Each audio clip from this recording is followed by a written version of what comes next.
talking about answering questions, my experience is this.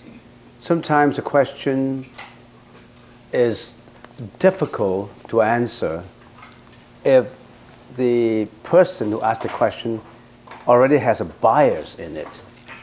I can see which question is initially biased and which question is more objective and looking for more enlightenment. I'll give you an example. If I come across a question like this, there's a question written more or less like this. He says, we believe in Jesus, and Jesus I believe in God, and God is God, you know. But your Buddha is from a human. It's better to believe in a God than in a human. You know what kind of bias is already contained in there? Because he's assuming that his God is God. You can't argue because he bases question on an invincible truth that's stationed in his mind that he don't want to change, that God is God. God is God, and I believe in God. I'm more superior. He's God, you know. And you believe in a human. According to the history, there's such a Buddha. You believe in a human, and how come you're so not clever as to believe in a human? I believe in a God. So how come you people believe in a human?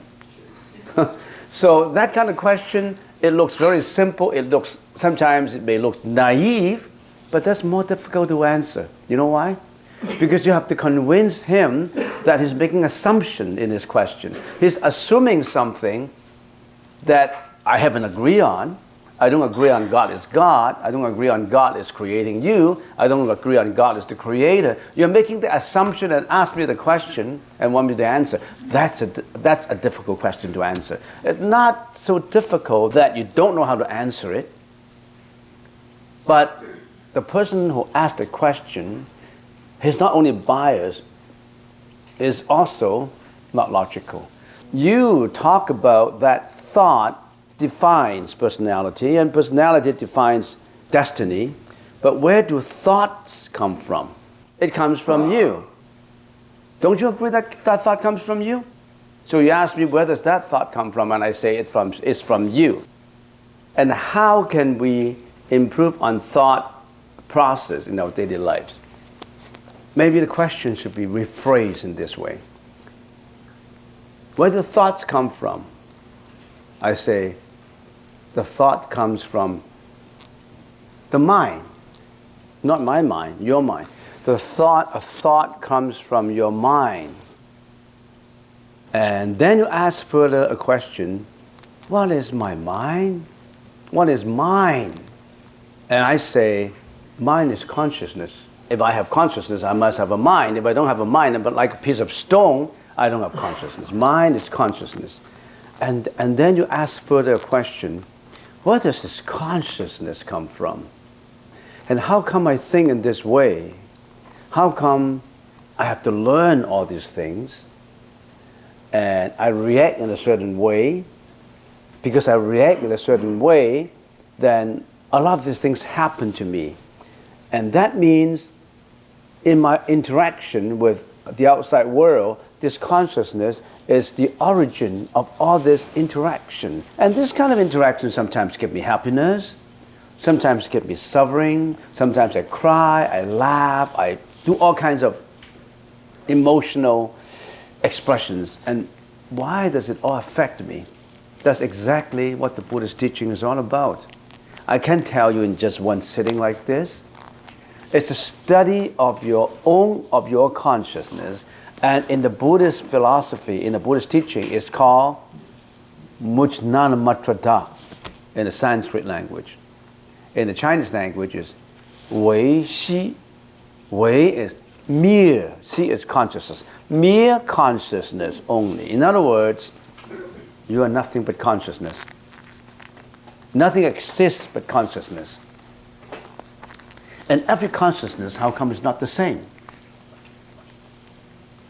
Because your karma is not the same. So there's a lot to think about in the Buddhist language. That's a good question. But that's a question that triggers many, many thoughts. First of all, you have to be shown the map to your destination. You have to be shown like that. And then you have to point your fingers and analyze your map. And then you have to put your knapsack on and put all your belongings and all that, and your cane and your stick and your everything ready for yourself, and walk that path. It's not enough just to have a map or just to know of a destination. You want to go to heaven, right? You're talking about heaven. You can't just say, oh, give me the heaven when I died. You've been paving your way to hell, and you're looking for heaven. How can that happen? You want to go to Horseshoe Bay to get to Nanaimo. You're driving further and further and further away from Horseshoe Bay. You can never get there. You have to drive closer and closer and closer until you got to Horseshoe Bay, and then you cross to Nanaimo. You have to walk it. So many things you have to prepare yourself to get enlightenment. And nobody can do it for you. Not God, not Buddha. Buddha only gives you a map. You have to walk your path. You don't walk your path, you can't get there. Don't be a high-sounding philosopher.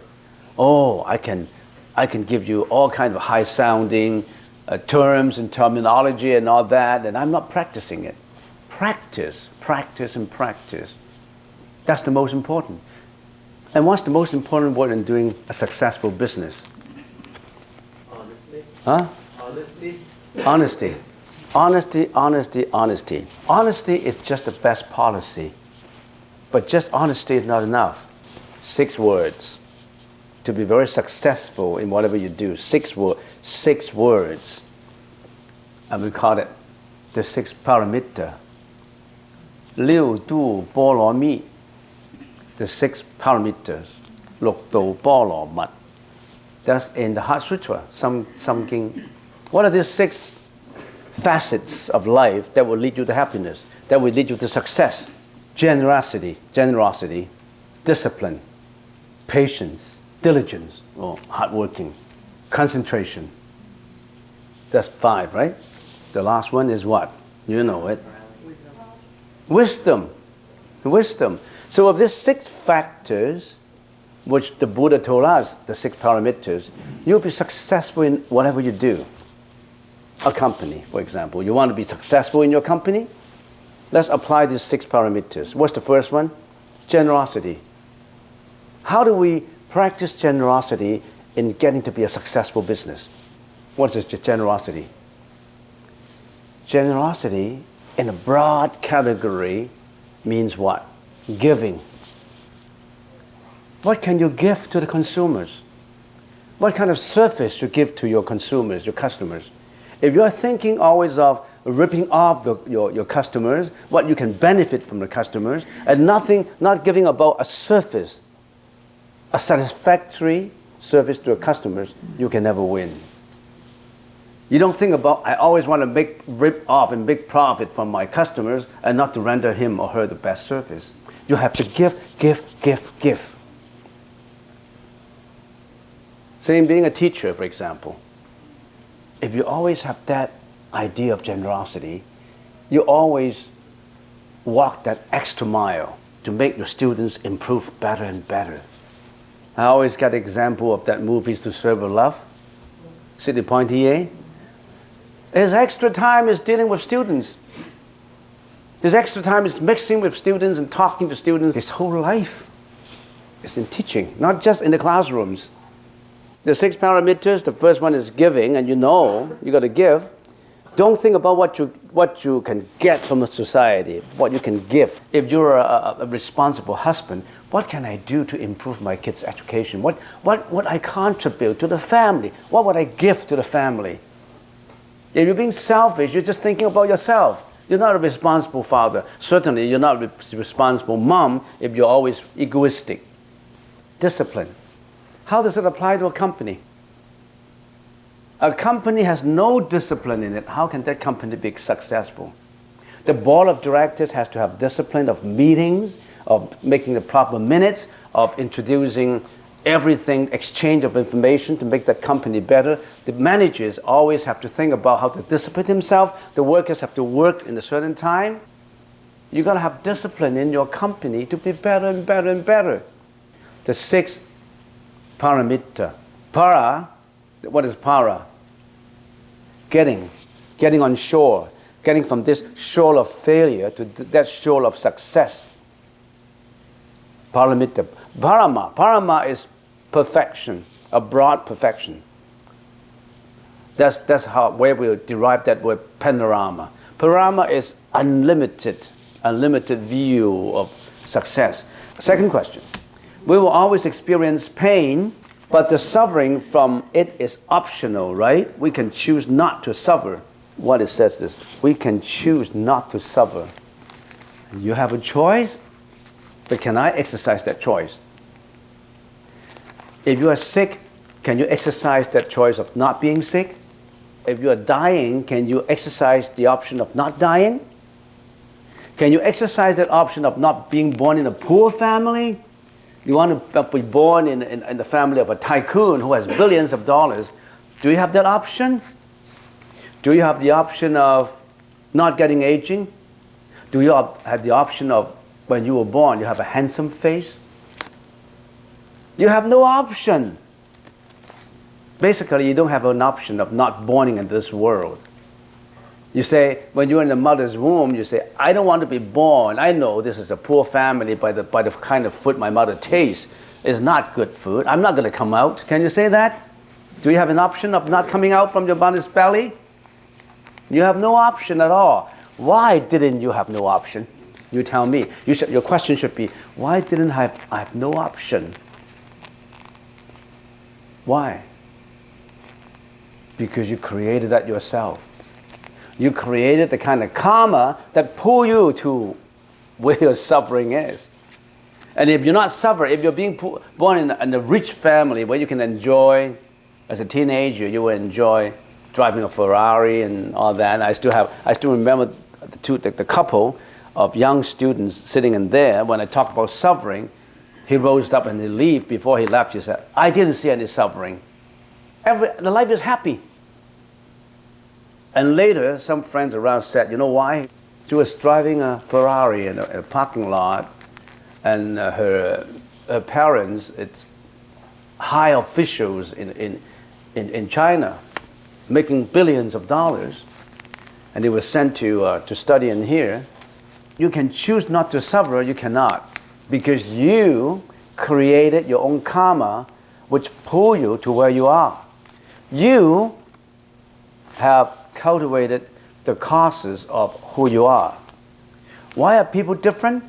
Some are handsome, some are beautiful, some are ugly, some are slim, some are healthy, some are unhealthy, some have broken marriages. Why some people have a long-term relationship with husband and wife until they die, and even when they die, they will bury in the same grave with intimacy. You go to the graveyard and you see some of those. Occasionally there were some graves that the husband and wife buried together. And there were some couples who didn't want to see each other. They hate each other so much. Why? Not because of God, not because of Buddha, because of your own creation. All right? Okay, so you have no option. But, that being said, you can create your option. For the options that have come to you, whatever you suffer, you cannot change them. You cannot change your past, that is to say. Because the past you created causes that lead you to who you are today. How can you change causes of the past? You can only change now for the future. You are the master of your own fate. If you want to exercise those options that you want, be your own master now. Create only roads for good options, not for bad options. Next question. Dear Albert, I read that sleep is something we should control to attain enlightenment. Does this mean we shouldn't sleep? How is this possible? I don't know which book would tell you to control your sleep. You really have to have good sleep in order to have good meditation. Remember, meditation cannot replace your sleep. I don't want to go to sleep, I just want to sleep in a meditation. You cannot. Because every meditation, you have to apply effort to it. You have to work to it. It's like you're a soldier defending in all these outer environments that attract you, that entice you, that allure you to thinking in a bad way. In other words, every meditation is like you are on guard. You have to be on guard. Don't let your thought be carried away. So how can you say you can replace meditation with sleep? Don't control your sleep, but have sufficient sleep, not oversleeping. If you're oversleeping, that's really not right. I think what is said about control is make sure you have the right sleep, because you have to have the right health to meditate well. In talking about the preliminaries in preparing for meditation, one of the items is have proper sleep and have proper health. If you are unhealthy, you cannot meditate well. So while you are healthy, do your meditation. Appreciate what you've got. You've got health. Now, you must cultivate your spiritual way to enlightenment. Don't wait until your health fails you. A lot of people just wait. A lot of people don't have this urgency about this spiritual striving. They always think, I can wait until one day, bang, there's an accident, you're dead. You're waiting until you retire. Some people say, I'm only 35, I want to wait until I'm 65 to practice really well. I can wait. Time and tide wait for no humans, no beings. I started this temple 32 years ago. I started with people, not one single person left. All those volunteers who volunteered to work 32 years ago, I couldn't see any one of them now. They're all gone. The last one passed away in here, in peace, in the temple. And he passed away within a couple of hours, no struggling. He just kicked on the chair and he got bleeding, she got bleeding, and she just passed out and passed away. No pain at all. She passed away very quickly. The last one here, 92 years old. So all those who helped me, who helped us in this temple, to build this temple, all the volunteers, none of them left. Oh, there's one more. There's one at the corner, right at the gracious hall there. The old lady, the senior lady, she started 30 years ago. And no one is getting any younger. When I started this temple, I was relatively young, and now I'm getting to be no man myself. Time and tide waits for no man. Start now, don't wait. While you're in good health, you walk that path. Not when you are limping, not when you suffer from illness. Too late. Not until you were sent to old-age homes with Alzheimer's disease. Stop your worry. In the Chinese language, there was a saying, living with your children up to 100 years, 90 years is your worry about them. You always worry about the younger generation. I don't know, the Chinese family particularly, they're very family-tied, family-oriented. They always worry of, even if their children are grown up, 30, 40, 50 years old, they still worry about their health, or what they're doing. So old people, they have a lot of worries. And then I always tell the old people, yes, you live up to 100 years, you worry for them for 90 years. And some people ask, why? Why 90 years? It's not 100 years? Well, yes, the last 10 years, you were suffering from Alzheimer's disease and you couldn't think. How can you get any worry? No worry, because you're in an old-age home. You have to be fat, you don't know how to think, you don't recognize them anymore. You don't recognize them anymore. Hi, grandma, hi, grandpa. They don't know you anymore. Do guardian angels exist? Yes.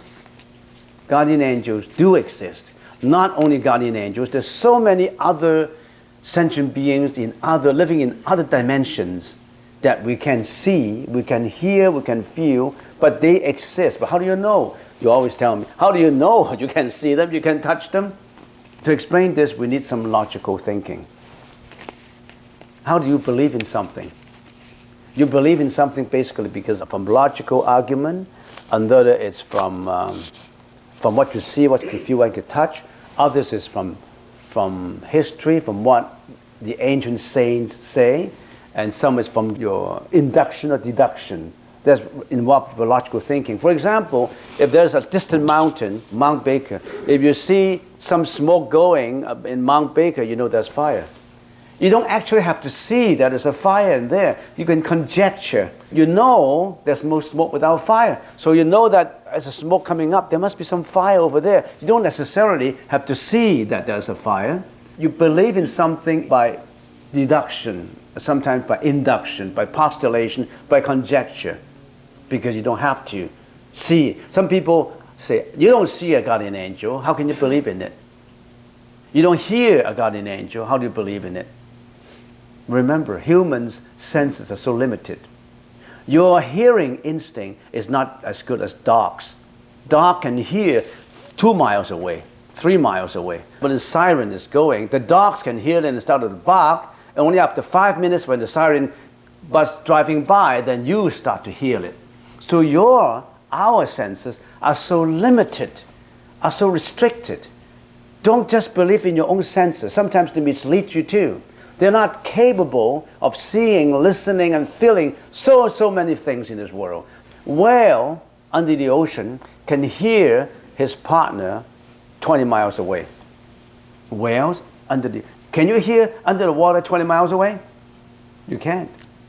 An eagle up on the treetop can see a seat on the ground from a treetop. Their eyesight is very acute.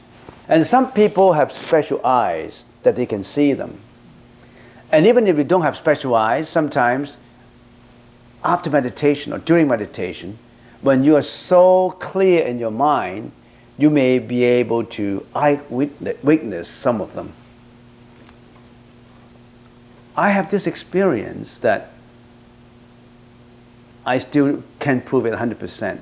When the temple was first constructed, upstairs, the Buddha statue was not the same. It's a smaller 3 Buddha statues. Those Buddha statues are now at meditation hall. They originally were accommodated in here, were put in here, but now they were moved to the back side. When we obtained occupancy permit in here, nobody is around. It's still very crude, no furniture, nothing. And since I was one of the pioneers in this project, I was worrying that if we put the statues there, some people can intrude and break them and, somehow stealing them. So I was afraid, so I spent my few first nights in here guarding the statues. So I was meditating by the side of the Buddha statue, and with a clear mind, with tranquility inside of me. Now, I don't even know, up to now I can't prove it. I don't want to mislead you. It may be because of my illusion, or because of my, I don't know, it could be real. So I was meditating, and after an hour or hour and a half of meditation, I was in tranquility, and I opened my eyes, and I saw a guardian angel right at the very top corner, at that corner. It was a lying down angel, like the reclining Buddha's position, with flowery, with something flowing by the side, and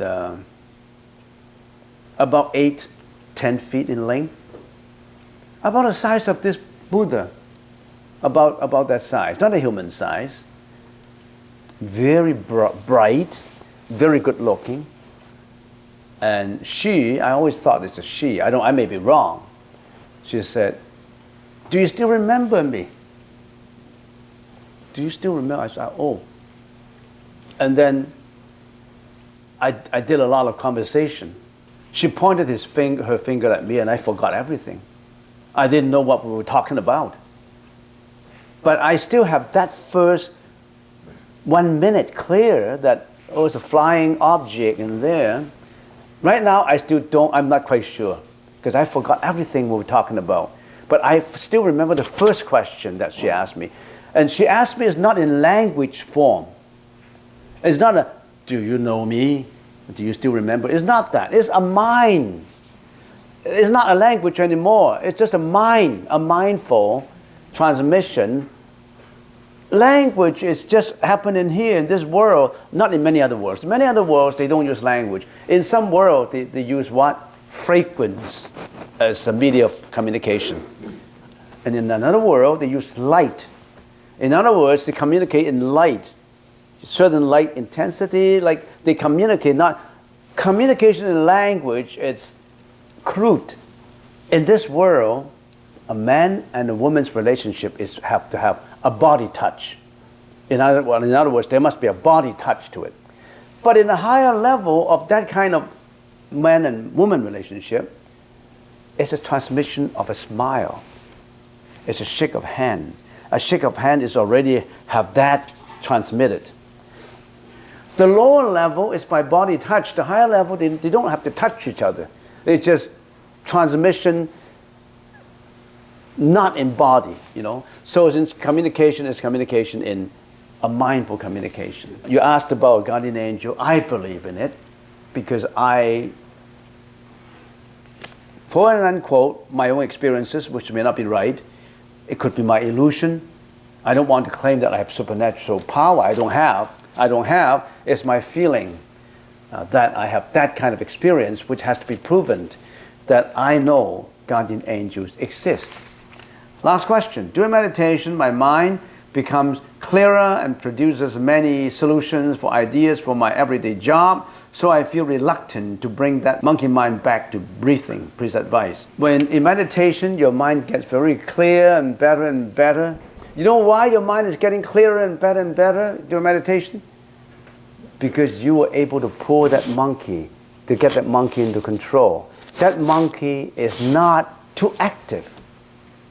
You still have that monkey. You think you're so fortunate that you don't have that monkeying mind? You still have that monkeying mind. That monkeying mind has become so tame that you become clearer and clearer. It's just like a pool, an ocean. Just every wave disturbs the tranquility of that ocean. Every thought disturbs the stillness of your mind.